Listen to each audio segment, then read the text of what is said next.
fellow lovers of the liminal and the weird, and welcome to another video by Liminal Spaces. Today we are going to talk about the short story that made Roger Zelazny's career. And it is called A Rose for Ecclesiastes. This is the story of a gifted linguist who accompanies a team to Mars and is the first to be allowed into the Martian sacred library, which will allow humanity to learn the true history of a dying race. It's a great story and absolutely worth a read. Before I get into the story itself, I want to give a history of the publication of this story. And the reason that I think this is important is because this story was monumental for Zelazny in his career. It truly did make him a professional writer. Roger Zelazny was working at the time. In 1962, he started working for the Social Security Administration, and at night he would write science fiction stories. He had published a few stories before this. He'd published as far back as the mid-50s, but he had recently started publishing what he considered professionally. And he had a couple of professional stories published early 62.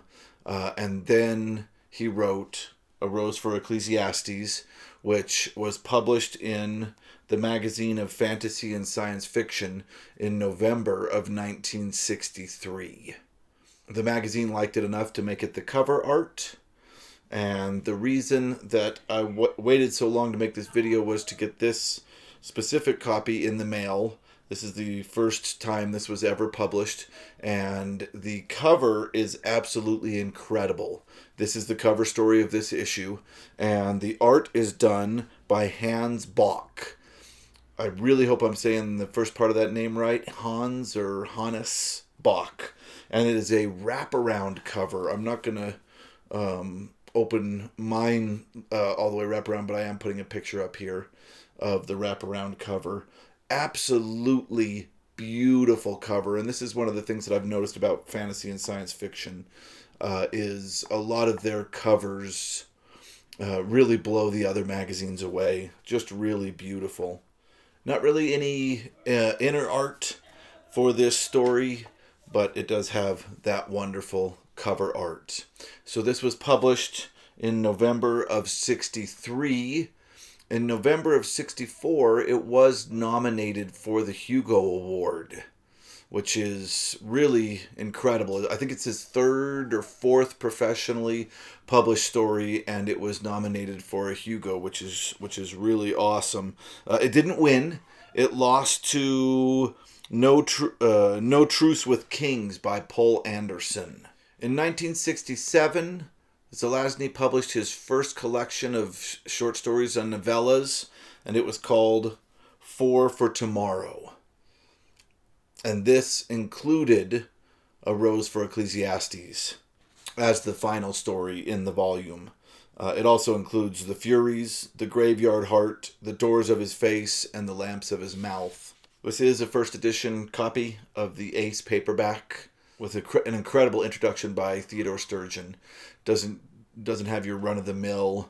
This is a great writer. Check him out. Like, he really goes into the writing of Zelazny in this.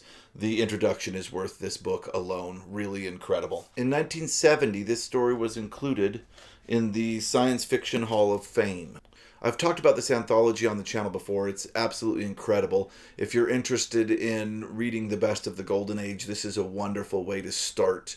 Roger Zelazny's story is the last story in here, and these are all stories chosen to represent the best science fiction from the 30s to 65, I believe. So being included in this was absolutely a great honor for Zelazny at the time, and also, I'm sure, helped his career. A few years later, Roger Zelazny did his second collection. This was in 1971.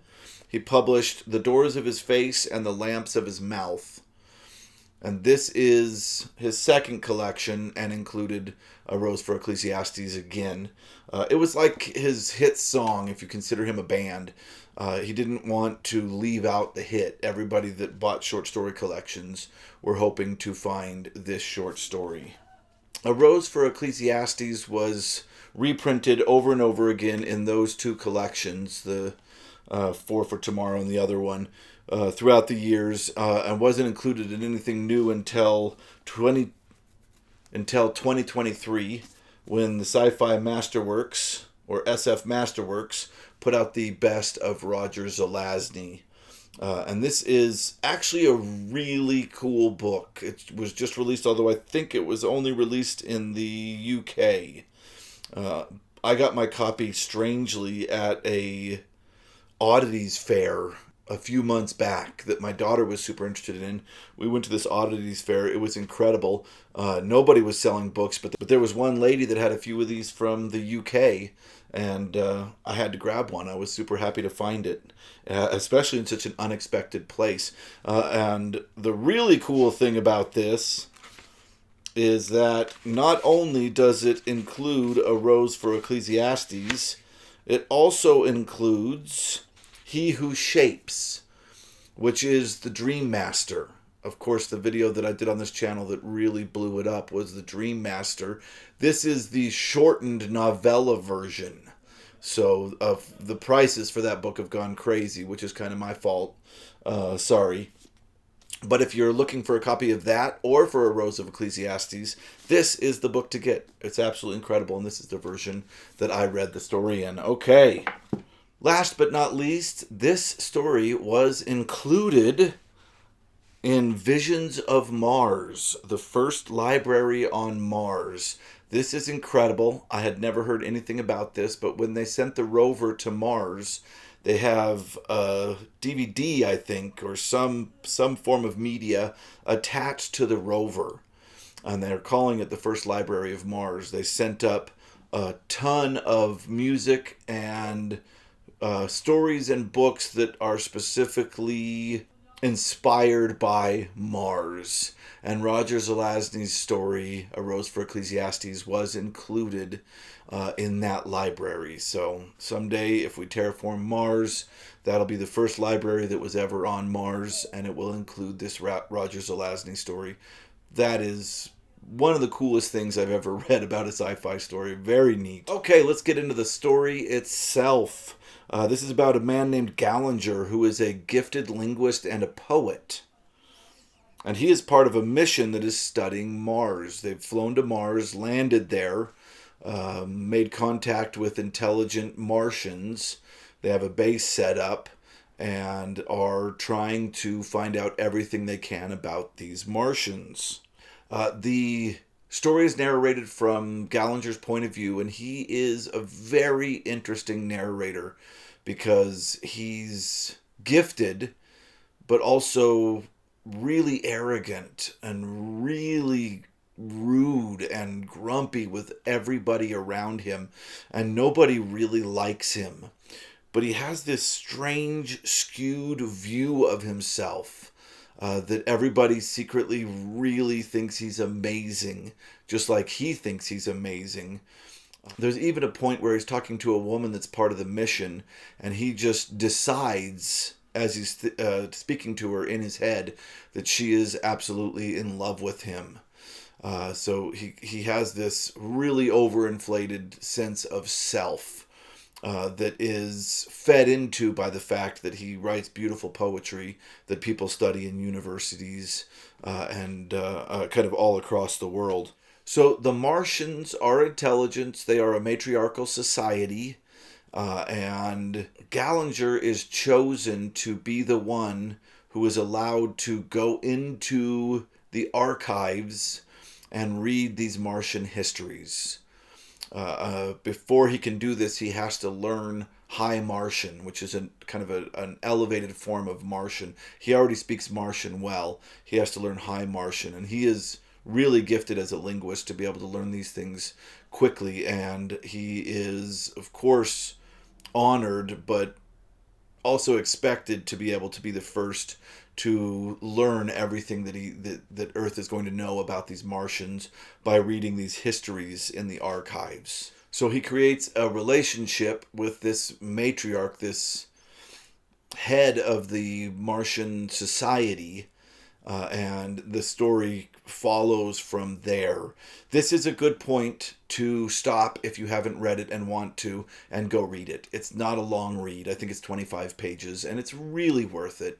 It's a lot of fun. I'm not going to grade these short stories. They're great. Go read them. There's no reason to try to put them in any kind of order. Just check this one out. From here on out, I'm going to be spoiling the rest of the story. So he learns High Martian and becomes very friendly. The matriarch seems to take a real liking to him, even to the extent of course, teaching him High Martian. And she reads some of the poetry that he's written in High Martian, and is very taken by it. She asks what a rose is from one of his poems, and he says, "Roses are beautiful. You've never seen one. I promise I'll show you one." And he goes back to the human base and asks the biologist. Yeah, he asks the biologist to make him a rose. So the biologist grows him this rose. It takes about 3 months, but he's able to do it. And during that 3 months, he starts reading the Martian archives. And he notices a couple of things right away. First off, he notices that this is kind of a calamity religion in the sense that something happened. It came from the rain. It rained like some kind of terrible rain on Mars, and everybody became infertile. So this is a dying Mars. The Martians are dying out because they can't have any more children. And then he also notices that the writing of the Martian histories reminds him of and is very similar to Ecclesiastes from the Earth Bible, from the Earth religion. And he starts to translate Ecclesiastes into Martian because of this, and he has this rose being grown. The matriarch also starts introducing him to more and more Martian culture, and she shows him a dance. A dancer comes in and dances for him.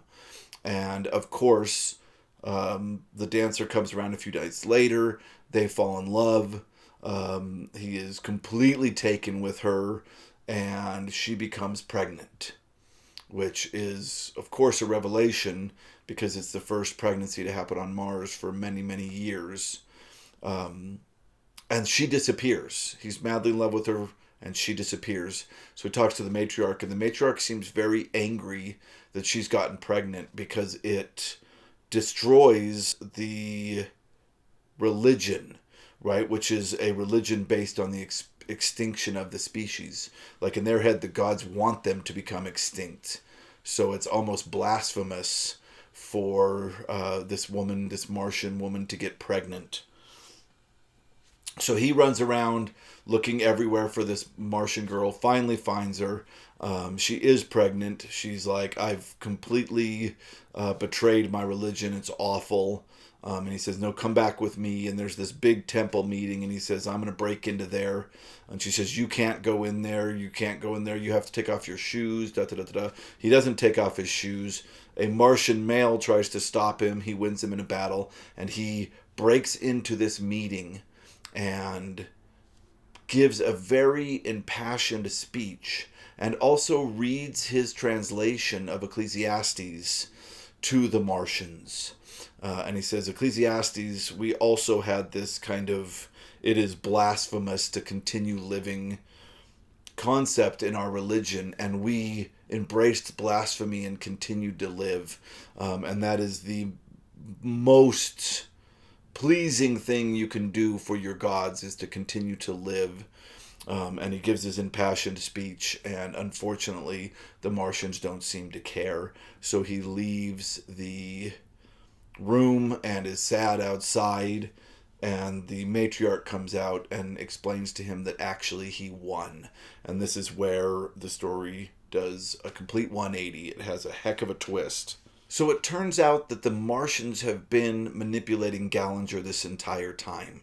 The matriarch knows of a prophecy. All the Martians know of a prophecy that states that a man or a person from off-world will enter the temple illegally and unshod, or not be, anyway, won't take his shoes off, and preach a message of change. So the minute that the Martians realized that there were Earth people and the Earth people came, she started working to find somebody to fulfill this prophecy, which would allow them to continue to live on. This specifically reminded me of Dune a lot. When Paul first becomes Muad'Dib and walks into the temple, and I only remember that from the movie recently. It's been so long since I read the book, but yeah, it seemed similar in this case. Instead of planting the prophecy amongst the Martians before Gallinger comes, the prophecy already exists, so the Martians manipulate Gallinger into fulfilling that prophecy. And even the dancer was in on it. And this, for me, is what made this a brilliant story. And I think it's why it did so well, because we have such an unlikable narrator at first, and then we slowly come to be rooting for him. As the story goes, he's becoming a better and a better person. And then right here at the end, the matriarch tells him, yeah, the dancer was in on it. She was doing her religious duty by seducing you. Unfortunately, the only part of her duty that she couldn't do was actually falling in love with you. She has no interest in seeing you again. She doesn't really like you. And I thought that was just really epic, because nobody liked this guy. He was really kind of self-centered and rude from the beginning, and I expected it to be a great love story, and he kept us really going with that concept that it was going to be a great love story right to the end. And in the end, it was all just a manipulation in order for the Martians to continue living with their own religion. Really brilliant. Oh, I forgot, he also brings the rose in with him when he reads Ecclesiastes, and that's why the title of the story. So he goes back to the base and tries to kill himself. He can't handle the rejection, and he wakes up having been saved by the Earth crew, and he's already on his way back to Earth with the rest of them. Brilliant, brilliant story. Great turnaround. Unreliable narrator. All of it is really wonderful, and it's so fun to dive into Zelazny at his beginning, right when he was really getting off the ground. It was a lot of fun. I highly suggest you read this, especially if you are a fan of science fiction or of Roger Zelazny. Thank you very much for watching this video to the end. If you liked it, please click like. If you like this kind of content, please click subscribe. We'll be doing a lot more of it in the future. And thank you so much for watching.